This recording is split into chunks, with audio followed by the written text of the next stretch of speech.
Varicose వ్యాధితో బాధపడుతున్నారంట. తక్కువ ఖర్చుతో ట్రీట్మెంట్ కావాలి అనుకుంటే ఎవిస్ హాస్పిటల్ని సంప్రదించండి.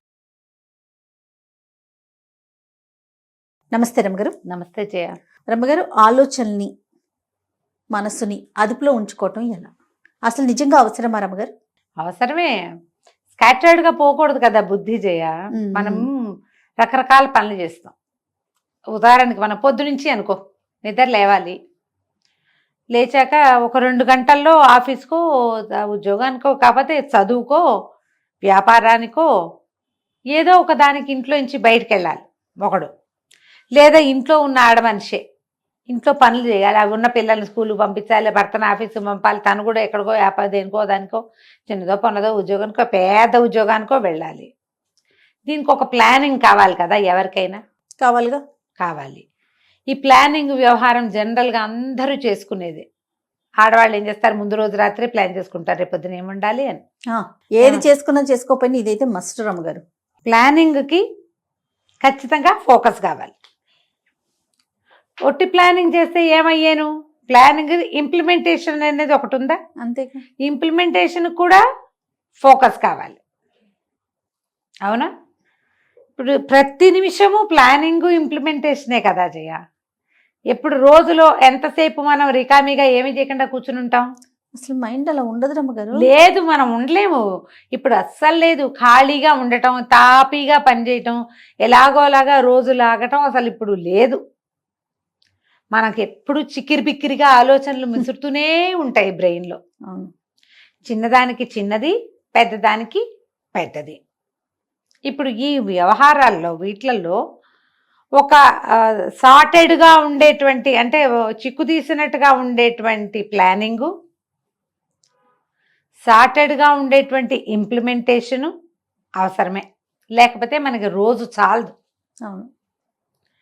మనము సరిగ్గా ఉండలేం. ఇంకా చెప్పాలంటే జీవితంలో ముందుకెళ్ళలేం. సార్టెడ్గానే ఉండాలి మన వ్యవహారాలని. దీనికి ఆలోచన పరిపరి విధాలు పోతుంటే సార్టెడ్గా నువ్వు ఎలా ఉంటావు? ఉండలేం కదా. ఆలోచన సూటిగా ఉండాలి, అప్పుడు వ్యవహారం సరిగ్గా వెళ్తుంది. ప్రతిరోజు, ప్రతి పూట, ప్రతి గంట, ప్రతి నిమిషము ఫోకస్ తప్పిపోకూడదు. కానీ పోతుంది. దాని లక్షణం అది. ఫోకస్ లక్షణమే తప్పిపోవటం. అది దీన్ని ఎప్పుడు దారిలో పెట్టాలి. అంటే చో చో చో అని తోలుతూ ఉండాలి. అది అంతేనా? మన బుద్ధి గుర్రం అనుకో, గుర్రాన్ని తోలినట్టు తోలాలి. గాడిదనుకో, గాడిదని తోలినట్టు తోలాలి. గేదె, ఆవు, దున్నపోతు, ఎద్దు ఇలాంటివి అనుకో, వాటిని తోలినట్టే తోలాల్సిందే. తోలటం అయితే మస్ట్ అంటారు. ఏదైనా, అది సింహమైనా ఏనుగైనా మన బుద్ధి దాన్ని తోలవలసిందే. మనిషి అన్నవాడికి ఇది తప్పదు. బద్ధకంగా కాసేపు ఉండొచ్చు, ఖాళీగా కాసేపు ఉండొచ్చు, అబ్బా అని ఏదో అలా ఫోకస్ మిస్ అయి ఉండొచ్చు. కాసేపే, లిమిటెడ్ పీరియడ్ అంటే. రోజంతా కాదు, రోజు అసలు కాదు. తర్వాత రోజంతా కాదు, రోజు కాదు. ఎప్పుడైనా ఒకసారి ఏమీ చెయ్యబుద్ధి కాకపోవటము, చెయ్యి వెదవ ఈ పనులన్నీ ఎవడు చేస్తాడు అని కాలు చాపేసేయటము అప్పుడప్పుడు చేయొచ్చు. ఏమంటారు, చీటింగ్ చేయొచ్చు మనం. కానీ చీటింగే చేసుకుంటూ ఉండకూడదు.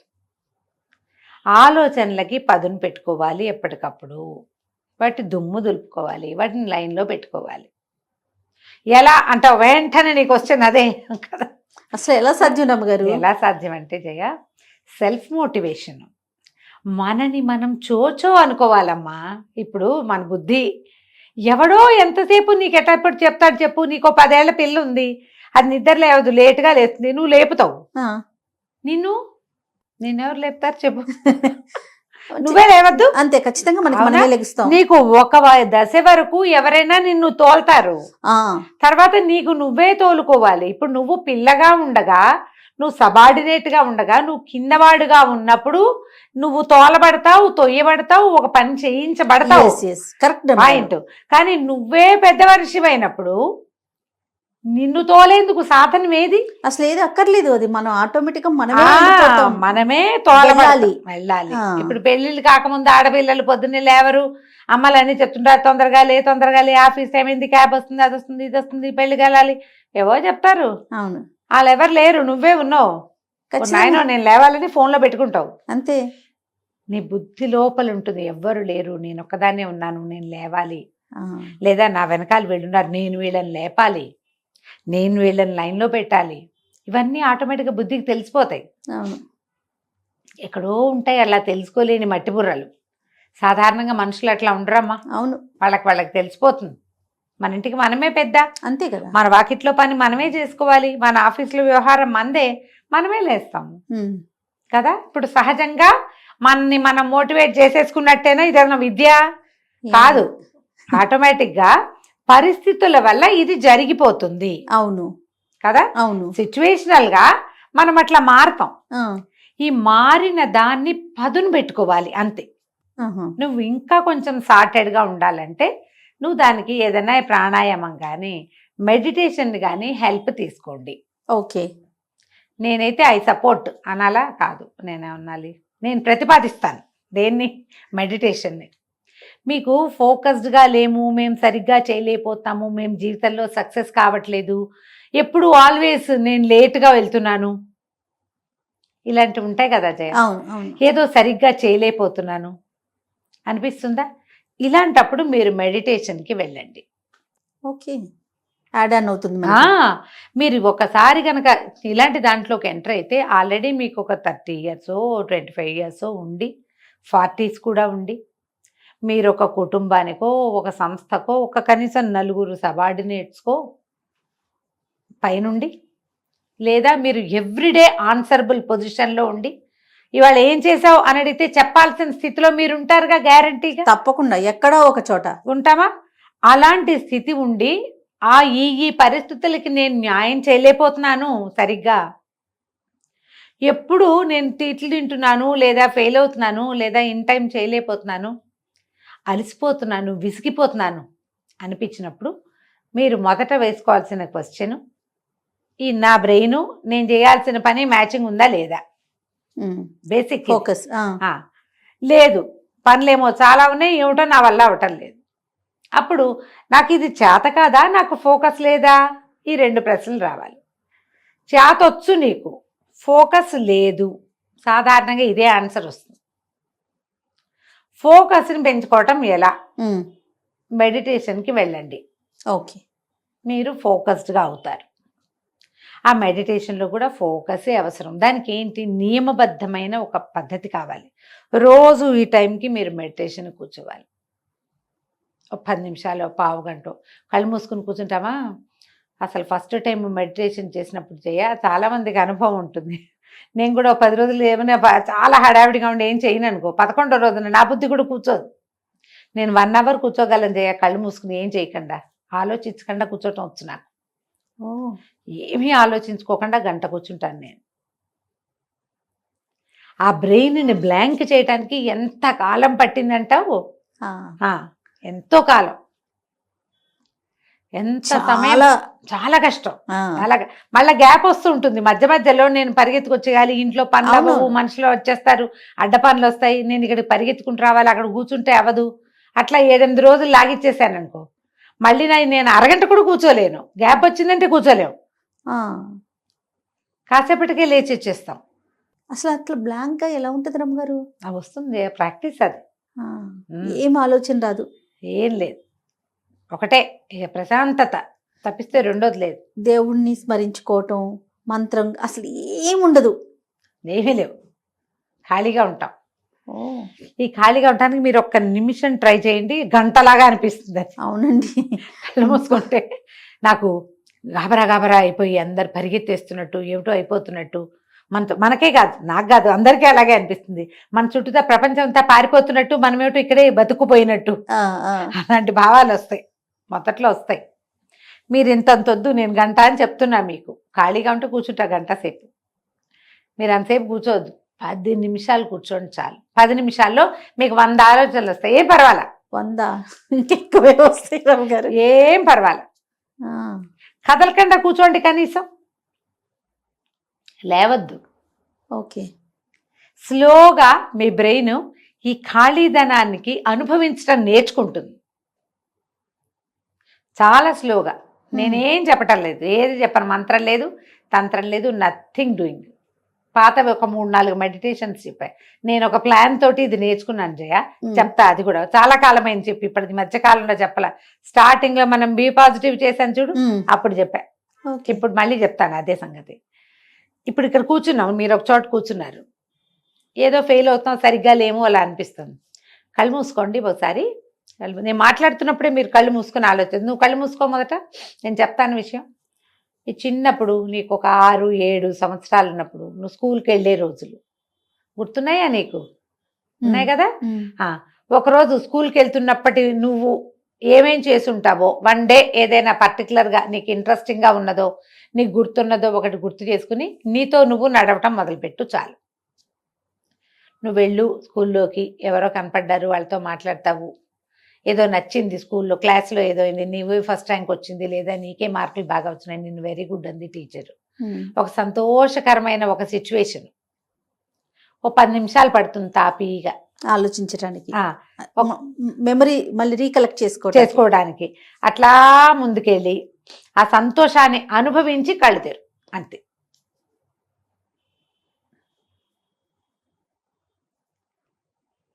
అది ఏదైనా సరే, నీ చిన్నప్పుడు మీ పక్కింట్లో ఉన్నవాళ్ళు, వెనకింట్లో ఉన్నవాళ్ళు, మీరే ఏదో కొత్త ఊరు వెళ్ళి షిఫ్ట్ అయిపోయారు, ఎక్కడికో వెళ్ళారు, ఏదో చూశారు, ఏదో ఒక గుడి, బోల్డ్ అనే మెమరీస్ ఉంటాయి మనకి. చిన్నప్పుడు బట్టలు కుట్టిన టైలరు, ఆ టైలర్ దగ్గరికి వెళ్ళటం ఒక సిచ్యువేషన్, అలాంటివి జ్ఞాపకం చేసుకోవడానికి ట్రై చేయండి. అంటే పాజిటివ్ థింగ్స్ ని గుర్తు తెచ్చుకోవాలి. ఇందులో ఒక్కటి కూడా నెగిటివ్ లేదు. ఎవరైనా కేకలేసింది వాటిని గుర్తు తెచ్చుకోవద్దు, అవి జ్ఞాపకం చేసుకోవద్దు. పరమ సంతోషకరమైంది. నేను నా ఫేవరెట్ థింగ్స్ కొన్ని నేను వియర్డ్గా ఉంటాయి, నీకు చెప్తూనే ఉంటాను, నీకు నవ్వొస్తుంది. నాకు బొంతలు కుట్టడం చాలా ఇష్టం చేయ, నీకెంత నవ్వొస్తుంది. క్విల్టింగ్ అంటారు, ఎక్కడా వినుంటావు నువ్వు కదా. మా అక్క ఇప్పటికంటే ఏముంది, ఖాళీగా ఉంటే ఏదో ఒకటి కుట్టుకుంటావు. నాకు జాకెట్లు, బ్లౌజులు కుట్టడము, డ్రెస్సులు కుట్టడం ఓకే రమ్మ గారు కాదు, నాకు పిచ్చిగా ఇష్టంగా ఉండే పని. అసలు అది కుట్టడమే, దాన్ని సెట్ చేయటము, దాన్ని కరెక్ట్గా కుట్టడం, దాన్ని ఒక వస్తువుగా చేయటం, ఫేవరెట్ థింగ్స్లో అదొకటి నాకు. జనరల్గా పాత చీరలు, మెత్తటి పంచెలు ఇవన్నీ కలిపి బొంతలు కుడతారు, అంతే. అది ఇష్టం రమ్మ గారు మీకు? కొంతమందికి అచ్చంగాయలు ఆడడం ఇష్టం ఉండదు, మామూలు గుంటలు ఆడడం ఇష్టం ఉండదా? ఉంటుంది. నిజంగా ఫేవరెట్ థింగ్స్ కొన్ని ఉంటాయి జయ. నాకు ఉంటే నేను ఉండటం తప్పు అనట్లేదు, కానీ ఇంత విచిత్రమైంది ఉండటం నాకు విచిత్రం కాదు. విచిత్రం అని అనడానికి దాన్ని వీల్లేదు అసలు. అది బాగా ఉపయోగపడే విషయం. ఇప్పుడంటే మనకి ఇన్ని రకాల పరుపులు గిరుపులు ఏమిటేమిటో వచ్చినాయి. కానీ తెలుసా రమ్మగారు పిల్లలకి? తెలీదు. బొంత తెలీదు రమ్మగారు? తెలీదు. నాకు తెలుసు, నాకు అది కరెక్ట్ గా సెట్ చేసి క్విల్టింగ్ ఇంగ్లీష్ లో చెప్తా. బొంత కుట్టం అంటే మీకు ఏమిటో బూతులో వినపడుతుంది, కానీ క్విల్టింగ్ బాగా ఇష్టం నాకు. నేను ఫస్ట్ టైము పెద్ద అబ్బాయిని కడుపుతో ఉన్నప్పుడు 3rd ట్రైమిస్టర్లో కుట్టాను జయ, కూర్చుని ప్రతిరోజు మధ్యాహ్నం అవగానే వాటిని సెట్ చేయటము. అలా ఎన్ని కుట్టానో ఇప్పటికి మా ఇంట్లో ఉన్నాయి అవి బొంతులు ఉన్నాయి. పిల్లలు కప్పుకోవటానికి పడుకోవటానికి కూడా సొంత క్విల్ట్లు నేను తయారు చేసుకున్నాను నా పిల్లల కోసం, ఎవరికైనా కుట్టించేదాన్ని. మొన్నటి దాకా మావాడు ఇంత ఎత్తు ఎదిగేదాకా, వాడి 10th క్లాస్ దాకా నేను కుట్టినదే కప్పుకునేవాడు. శీతాకాలం అంతా పట్టు చీరలు, అన్ని పట్టు చీరలు. నాకు ఆ పని ఇష్టం. మూడ్ ఆఫ్గా ఉంటే నేను వెంటనే ఆ పని చేస్తాను జయ. సూపర్ రమ్మగారు, నిజంగా. అసలు మొన్నటి దాకా ఒక 6-7 ఏళ్ల క్రితం దాకా ఎవరో ఒకళ్ళ పిల్లల కోసం గిఫ్ట్లు కూడా చేసి పారేసేదాన్ని. ఈ 6-7 సంవత్సరాల నుంచి చేయలే. అసలు ఈ మధ్య పిల్లలే తక్కువగా ఉన్నారు, చంటి పిల్లలు పెద్దగా లేరు. అదేలే. ఆ పిల్లల డైపర్లు కుట్టడం, పిల్లలకి కాటన్ డైపర్స్ కుట్టడం, అవి చాలా ఇష్టమైన పనులు నాకు. మీరు కూడా అలాంటి ఇన్వెంట్ చేయండి. మీకు మామూలుగా తెలియదు, ఇప్పుడు నేను చెప్తే ఇది వియర్డ్గా ఉంది కదా, కానీ మీరు ఆలోచించండి. ప్రతి వాళ్ళకి ఇలాంటిది ఒకటి ఉంటుంది. మీకు ఫోకస్ పోతున్నప్పుడు మీ చిన్నప్పటి నుంచి పెద్దగా మీరు ఎవరికి చెప్పక్కర్లేని ఫేవరెట్ థింగ్ ఏముందో ఆ పని చెయ్యండి. నేను గనక అది గుర్తు చేసుకుంటే దాంట్లోకి వెళ్తాను జయ, హ్యాపీయా, అసలు మామూలు సంతోషం కాదు. నేను కూర్చున్నది కూడా గుర్తుంది నాకు. నేను ఎందుకంటే జ్ఞాపకం చేసుకుంటా. ఉమ్, బాగా సంతోషపెట్టిన విషయాలు ఉంటాయి మనకి జీవితంలో. ఇది నేను ఎందుకు చెప్పాను ఇంత ప్రత్యేకంగా? అవునవును. దాదాపుగా 27-28 సంవత్సరాల క్రితం నేను ఎలా కూర్చున్నాను పెద్ద పొట్టతో, అదే గుర్తు. మరి ఒక కాలు చాపుకుని కూర్చుని 1 గంటన్నర 2 గంటల పాటు కింద కూర్చుని అన్ని పక్కల నుంచి జాగ్రత్తగా సెట్ చేసి, మా పెద్దక్కయ్య మా అమ్మ బల్ల మీద కూర్చున్న మా అమ్మ, నా పక్కన అవతల ఒక పేము కుర్చీలో కూర్చున్న మా పెద్దక్కయ్య, ఫుల్ స్క్రీన్ ముందు మొత్తం ఫ్రేమ్ నా బ్రెయిన్లో. 100 సార్లైనా గుర్తు చేసుకుని ఉంటా దాన్ని నేను. 100 సార్లు కనీసం, ఇప్పటికి ఇంకా ఎక్కువే. ఒక చంటి పిల్లాడు చిన్నవాడు, వాడికి పక్కన నిలబడి నీళ్లు పోసి తీను, అది కూడా నాకు గుర్తుంది. నాకు 5-6 ఏళ్ల వయసు అప్పుడు మా 4వ కొడుకు పుట్టాడు. చిన్న చెంబుతో నేను ఫస్ట్ టైం వాడికి నీళ్లు పోసింది అసలు ఎప్పటికీ బ్రెయిన్లో నుంచి పోదు అది నాకు. ఎంత పెద్దవాడు అయిపోయాడు, వాడికి కూడా పెద్ద పెద్ద పిల్లలు ఉన్నారు. అవునవును, కొన్ని ఇన్సిడెంట్స్ కదా అట్లా ఎంతమంది పిల్లలకి నీళ్లు పోసానో. నాకు దుఃఖము కష్టము వస్తే నేను అలా పాతవి తలుచుకుంటాను. ఫోకస్ పోతోందంటే అనిపిస్తే, మీరు ఈ మెడిటేషన్లో నేను వీటితోటే మెల్లిగా బ్రెయిన్ని ఖాళీ చేయటం నేర్చుకున్నాను జయ. బై ప్రాక్టీసే. ఆ ఒక్క సీన్ తప్పిస్తే ఇంకేం ఉండదు బ్రెయిన్లో. అదేదో నడుస్తుంది, దాన్ని చూస్తూ ఉంటా. క్రమంగా అది ఫేడ్ అయిపోతుంది, నేను కళ్ళు మూసుకుని ఉంటాను, అది వెళ్ళిపోతుంది. కాసేపే మనం దాని వెనకాల వెళ్తాం. మొదట్లో మనం దాని వెనకాలే నడుస్తాం. నేను ఎందుకు చెప్తున్నాను, పాయింట్ మీకు అర్థం అవడం కోసం. మనం మొదట ఆ సీన్ టు సీన్ మొత్తం చూస్తాం. మీకు చాలా ఇష్టమైంది అనుకో ఆ సంఘటన, 4 సార్లు 5 సార్లు తర్వాత అది మొత్తం దాంతో మీరు వెళ్ళరు. నేను బెట్ చేసి చెప్పగలను ఆ విషయం, నా అనుభవం ఇది. మనం దాంతో వెళ్ళాం, స్టార్ట్ చేస్తాం అది చూడడం. 1 నిమిషం అయ్యాక అది ఆగిపోతుంది అక్కడే, మన బ్రెయిన్ బ్లాంక్ గా అవుతుంది. అవ్వాలి అప్పుడు అది ఫోకస్డ్ గా, అది ఫోకస్ కోసం ట్రై చేయటం ఆటోమేటిక్ గా ఆగకుండా మళ్ళీ ఇంకొక విషయం మీదకి వెళ్ళింది అనుకోండి, వెళ్ళనివ్వకూడదు. అందుకని మనం ఒక్క సీనే తీసుకోవాలి. అవును, పాత స్నేహితులను తలుచుకోవడం, మీకు విసుగ్గా ఉన్నా భయంగా ఉన్నా దీన్ని వాడుకోవచ్చు. నాకు మీరు బొంత కుట్టడం అనే విషయం నవ్వొచ్చిన విషయం అయితే, కానీ అది ఎంత రిలాక్సేషన్ కదా. అవును, ఆ రోజున మీరు ఎలా కూర్చున్నారో కూడా మీరు గుర్తు చేసుకుంటున్నారంటే అది ఎంత బ్రెయిన్ లో ఉండిపోయింది. బహుశా అమ్మ ఉండటం వల్ల. అమ్మ మా పెద్దక్కయ్య గారి ఇల్లు మొత్తం పేమ్ కుర్చీలు, ఆ కుర్చీల్లో వేసిన కుషన్స్ తో సహా కనపడతాయి. అక్కయ్య కూర్చోటము, ఒక పెద్ద ఇనప కత్తెర, ఇంత పెద్ద కత్తెర. మా అక్కయ్యకి అప్పటికే బ్యాక్ పెయిన్, గట్టిగా టకటక కత్తిరిచ్చేది కాదు. ఎక్కువసేపు కత్తెర హ్యాండిల్ చేస్తే బ్యాక్ పెయిన్ వచ్చేది. అందుకని కత్తెరలు హ్యాండిల్ చేసేవాళ్ళం మేమే. అక్కయ్య గీస్తే మేము కత్తిరిచ్చేసేవాళ్ళం. ఇప్పుడు కూడా మా పెద్దక్కయ్య కట్ చేయలేదు పెద్దగా. తేలికపాటి కత్తెర ఒకటి ఉండేది, పసుపచ్చ పీడున్నది, అది కూడా గుర్తుందా. మా వాడు ఎక్కడో అక్కయ్య గారు అబ్బాయి ఢిల్లీ నుంచి తెచ్చాడు. దాన్ని అక్కయ్య వాడుకునేది, మేము ఈ పెద్ద కత్తెరే వాడేవాళ్ళం. అక్క కట్ చేయాల్సిన పని లేకుండా. నాకు సున్నితమైన పని బాగా రాదు జయ, నా తరహా అది. నైస్ పని కాదు నాది, బలమైన పని. ఇవి తెలివిగా బలంగా చేసే పనులు, ఈ బొంతలు కుట్టడం లాంటివి. ఎంత అది దానికి ఎంత చక్కగా అమర్చాలి వాటిని అన్నిటినీ అవి అమెరికా కంటే సాదావే అప్పుడు మేము కుట్టినవి. ఎక్కడికక్కడ టాకా వేసి దాన్ని కదలకుండా ఉంచాలి.